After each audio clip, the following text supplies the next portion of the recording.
والضحى والليل إذا سجى ما ودعك ربك وما قلى وللآخرة خير لك من الأولى ولسوف يعطيك ربك فترضى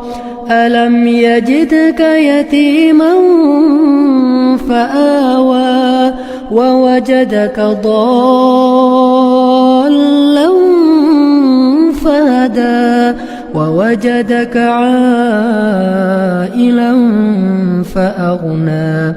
فأما اليتيم فلا تقهر وأما السائل فلا تنهر وأما بنعمة ربك فحدث.